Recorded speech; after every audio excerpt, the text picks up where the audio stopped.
pano.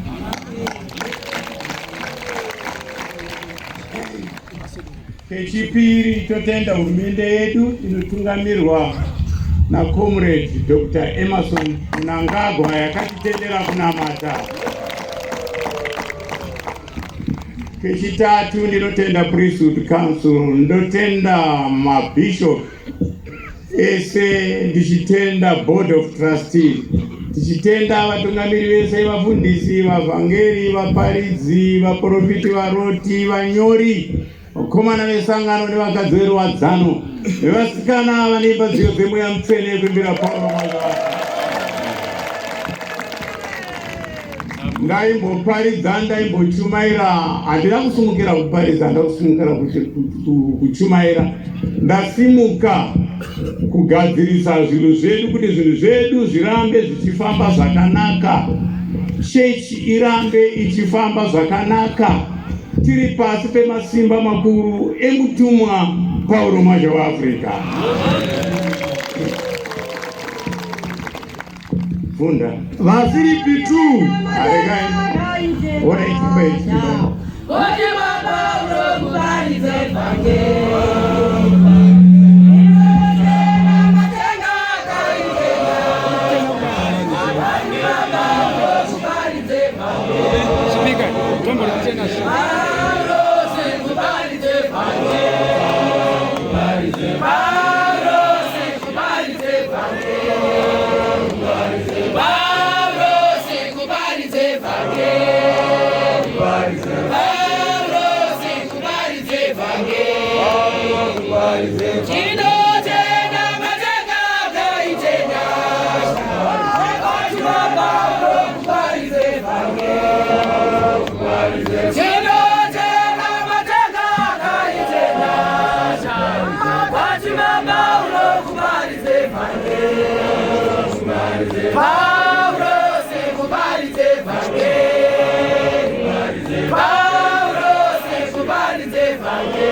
Africa yedu. Amen.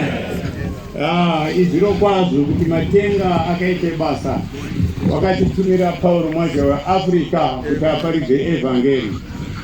Zvino mangwanani ano tine masoko mashoma nekuti vanhu vanoda kuzofamba, hatitauri zvinhu zvakawanda, vakaparidza. Ini ndangosimuka kuraira kuti chechi isadonhe zvakare. Ivo ndikutaura. Ya. Mamunzvimbo mamune makagara vakaichechi. Mundoona ndikutaurei. Ya, handina kusunga kuparidza ndiri kutaura. Nekuraira. Murikuona ndiri kutaurai. Matsotsi ese anobhoronga chechi ndinaziyo. Mwari angandipe chipo chekurapa magwere akasandipa chipo chekuprofita. Anenge akakwana Mwari wacho. Musadaro. Makanyudza chechi pakutanga, mukanyudza chechi pechipiri. Ezvo makuda zvinyudza chechi munodarireko. Zvino zvatinoita isusu manje pamukuru pachechi apaka. Tikaona pachienda madari tinongoya negama tokisi nenhingirikiri imwe yavanoti bhumu iyi. Ivanachiti kwakaziva. Aiwa ikuspurei. Ibhumu tospureya madari. kuti mukuru asara ari pakadi eka cheche ndiramechenda mberi atiri matsotsi anoenda pedo nemukuru kwete. Munozvinzwisisa? Ma-advisors aBishop AK Mwazha, the chairman, general secretary na vice chairman vari vangani? Ndo declaration yatakaita tiri paRetreat. Ndo vakuru vechechi vakabata chechi ini ndakandirwa marange muninongwanga ari kusembete advanced church. Tinozoitwa kunokuda kuti tiri veimba yeupurisiti tikupurisiti kazonyana. Saka hatidi vanhu vanopinda nekuku vachibvoronga bvoronga tinokufiritai.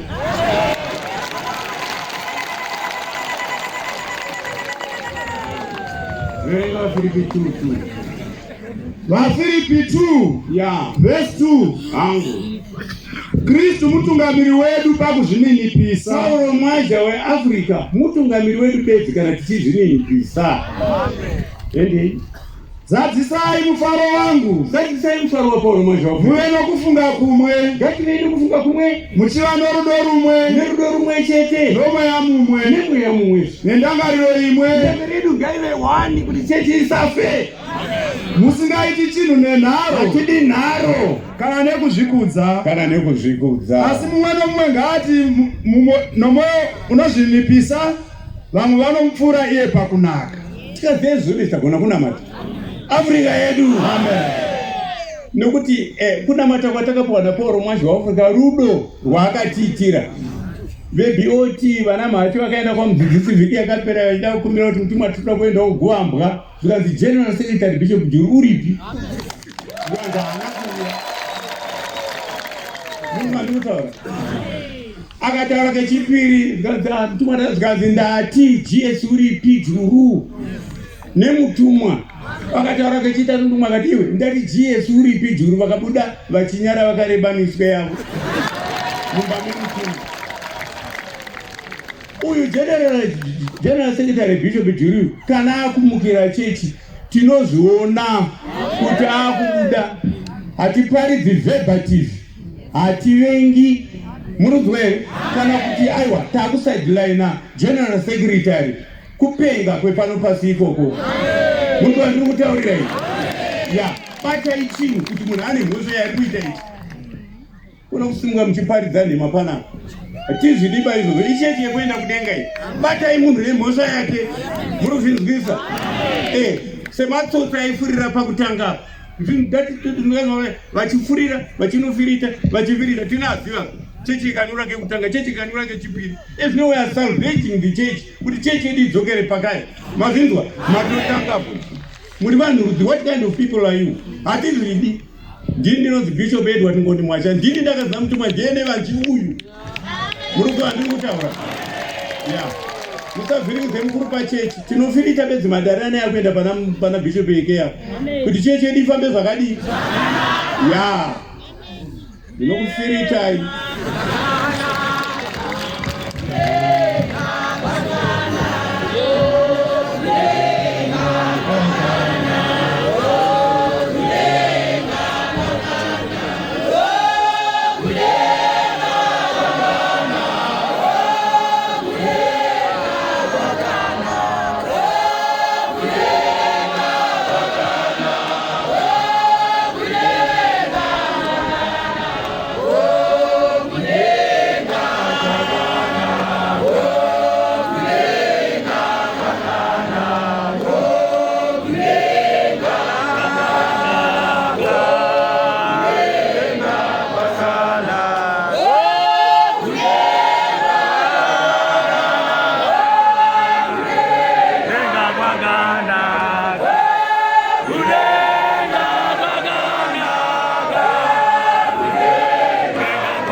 yedu.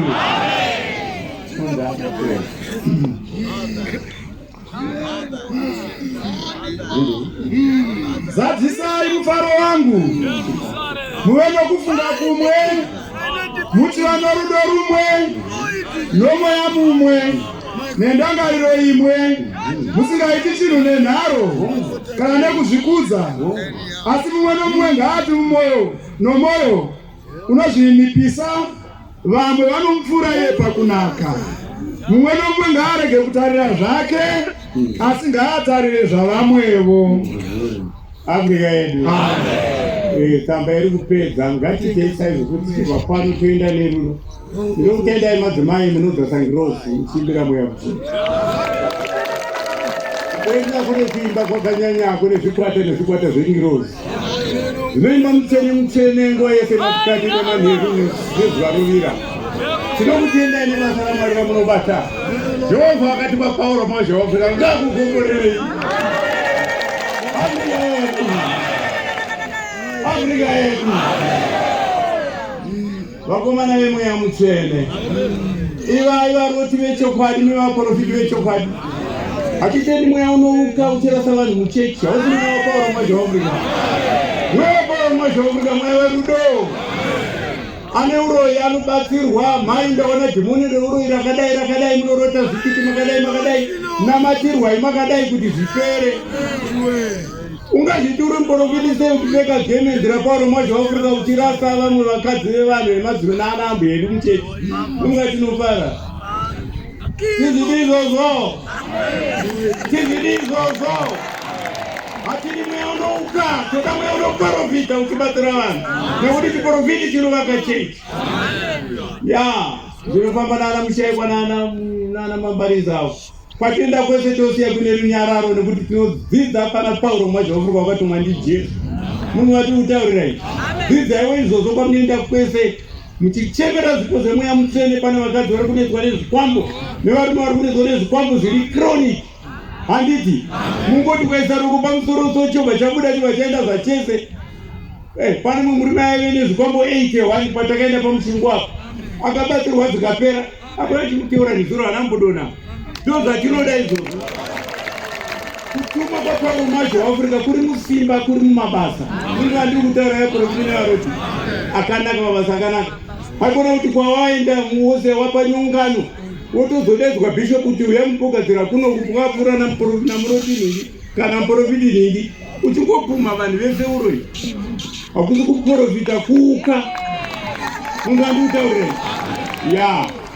Ndakabva kwamarange mweya mutsvene wakafa ini ndikazotanga kugadzwa varoti Mwari mukazogadzwa profiti. Ndikati vemweya mutsvene munogara pamberi apo. Handini ndakadaro. Handini here. Neakomana. Zvino manje saka ndinorayira futi nekuti ndini ndakazviita. Afrika yedu. Ende pamberi. Matthew 28 verse 18. Ipapo Jesu akasvika akataura kwaari akati, ndakapiwa simba rose kudenga napanyika. Endai naizvozvo mudzidzise marudzi ose, muvabhabhatidze muzita raBaba neroMwanakomana neroMweya Mutsvene, muvadzidzise kuchengeta zvose zvandakakurayirai imi. Tarirai, ndinemi mazuva ose kusvikira pakuguma kwenyika. Afrika yedu. Pauro Mwazha waAfrika unoti ndakapiwa simba rese kudenga nepai. Zvinhu zvambooma imwe nguva pasina bishop yakati mukoma zvinhu zvakoma. Tikati asi bishop indura chechi tisimudza neminwe kudai. Zvinhu zvaoma. Handiti haisi kusimudzika neminwe here kudai. Nekuti Pauro Mwazha waAfrika akapiwa simba rese kudenga nepai. Maona manje. Isu watipawo simba racho. Mumwe musi tiri pamba pake pamudzidzisi ipapapa, hapana vhiki naye ipapapa. Vakagara so zvikanzi mwana wenyu kupresbishop nawe arikuda kukwazisai. Wanokwaisa zvakanaka mwanangu. Zvikanzi mwanangu here, nyika yese yamirira Pauro Mwazha waAfrika vari kubva uku vachiuya pano, vachibva uku vachiuya pano. Ndobva tenda navo kupi? Kudenga. Murunzwa, nyika yese yamirira Pauro Mwazha waAfrika vari kubva uku vachiuya. kubvira kuti vasinganamatiki vari kutendeuka vari kubva zuku vachidini tovatora todini toenda navo ndozvaita rona muti Mwazha zvina asi zviri kuitika 420 mabhoti panapa Afrika yedu.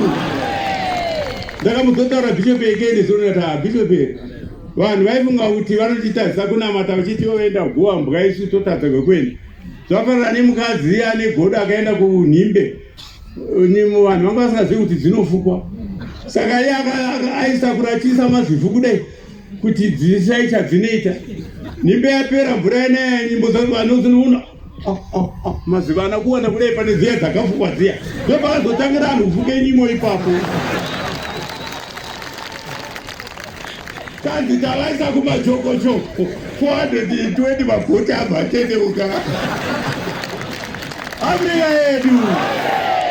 Ya ndokutumwa kwa Mwazha Afrika rudo iye akapuwa simba rose kudenga nepanika ngatidanani. Ya ndagara ndataura nyaya yemakuhwa nenhema nekuda kusunda vamwe kuti upinde pachigaro chemwe tatopedza wanzwa vatozvinzwa vakomana vangu vachiita izvo zvinova kunoteramira mamhene moyo adini apera mazvinzwa right tobva kupedza kushama rugare pasai toti vanhu vada kufamba tangoti tingobugadzira pane zvatiri kugadzira tiri kutogadzira so handi tiri kugadzira ndikasazviita ini zvinoitwa nani ndindotoshinga kandozviita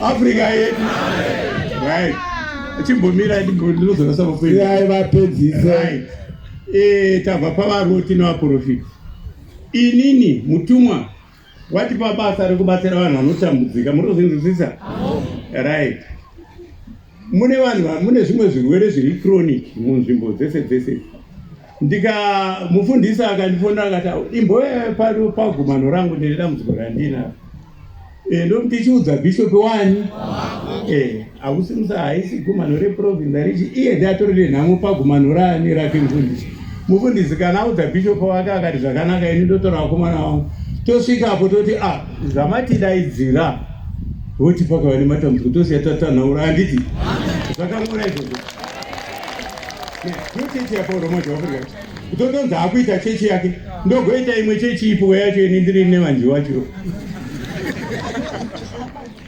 ndoita imwe ipi ndaive kwamarange ndikauya munhu zvemuna Paramount Africa ndadedzwa naPauro kuti tibatsiri bishop ikeya munoteerera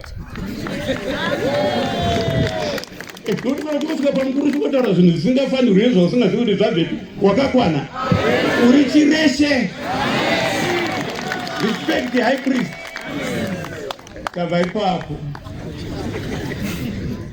takuenda mota ndinda kondora finance chiterwa nachairman bishop Leonard Mukumba ipo futi ukandanda kuda kwenda mufundisi akatidedza ini nemaservice station kwese handidi dhiziri revanhu ndoridi muHarare ndine madhepoti matatu edhiziri maMutare ndine dhepoti redhiziri muMasvingo ndine dhepoti redhiziri Buluwayo ndine dhepoti redhiziri uGweru ndine dhepoti redhiziri ndinoda dhiziri ravo ndoridi toda kunobatsira chii nongobatsira vanhu zvakanaka kunongana bishop eke kunongwatauya kunongana matambudziko vanga vakadai tabatsira vakati zvafamba zvakadai tatopedza teni kana vaine zinyaya dzavo zvine saidi yazvo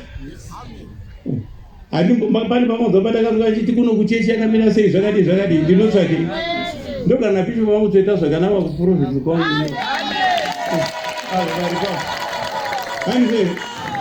vanongoita zvavo zveprovince yavo segwaya riri mudziva vakasununguka beautiful handizvo tobva ipapo mota yemukuru yapera mota yebishop eke munhu wandiri kutaurira takudzokera pafinance pandanda kutaura papa ndindakuona nezvefinance nachairman bishop Leonard Mukumba uyu ari vapo interafrica blue horizon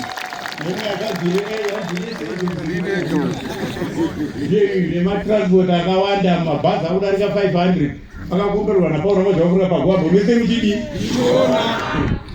saka ndo madhepota anaitaura yachiti ndangu hasa mundairasode Afrika yedu Zvamwari zvinodaka atiti ega tiregai tipedze vanhu vanoda kupa right. Ndabva ipapo ndangoti ndiri kurayira handati handisi kuparidza. Ndaipoparidza ndinzi muvhangeri Mwazha ndaiparidza nezvaichaparidza right. Mota yaBishop yake yadi ya zvotoda kudai umanje ndini wefinance saka nechairman hanga kuti akakutora akudarika yakandanda ndakarandozvisa paposition yako ndini wefinance. Saka ni tinoda kukukumbirai atiri kukurwa kana mari neBOT inokanda mari zvokwazvia ana mai muruzi watiri kutaura tinokumbirai vavhangeri vabati vemakereke kana maenda kumisha kwenyu tinoda kupa kune mifaro madzimai vakanyaita dhora kune mamwe madzimai madharekta emakambani vanwa munobva maita bhuku zita remunhu nemari yadi zita remunhu nemari yadi ya imari yakanangana nekuti nekutenga vehicle yaBishop ani AK Mwazha yechechi Maungwa pakereke pako nekuvarume futi wodi futi uchinyora zita remunhu hande bhuku riya netotal money moya nazvo kunani kuna mwana wedu kuna machi hande atauya nechipo chebichi chekuti mota itengwe mazita evanhu vakabisa marava chichichi orova chidhindo mopo wa receipt wodzoka nereceipt kupi kuvanhu kuti mari yenyu yakadii Maungwa ngatiitei kupa kune mufaro kuti vhangeri riende chii muri kwandiri kutaurirai. Saka zvino madheta asati vaimisangano hatiri kutenga used car toda kutenga DG6 itsva Maungwa atiri kutaura muri kuzwa here vanhu vari kutaura ndinonosaka mari. Mumwe mukomana akandifonera pachirugu apa zvazi Bishop ndiri gweja wokutsvaka mari korokoza asaenda mbobata mari ndakaroora mukadzi ane nhumbu ndibatsirewo kwandonochera mari ndikati tora mvura ndikati zita rako ndiani ndobva ataura ndikati usaibate mvura yacho ndini ndakaibata kuno kuHarare ndovandandika ndobva ndakombora mvura ichitora mvura iyi wogeza wono wobowo mukadzi wako futi wogeza wono imwe waenda nayo unodira kupi kwaunochera ndobva aenda 6 o'clock apura kuti Bishop ndotenda mwari wakati mwapauro maJehovha ndawana 1950 that same day ndipauro maJehovha munoizvisa ndikati ini cheuti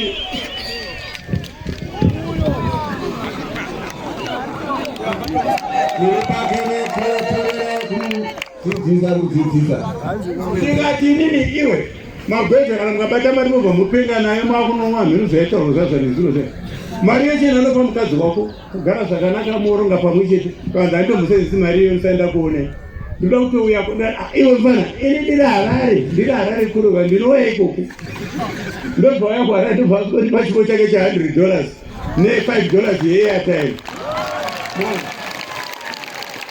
zvino zvandaitira kuti mazita anyorwe tinoitira vanowana vaya ndoti macheti pebhuku racho ndoti renati kuti vakabisa Maria akabisa chimo chemakada inodei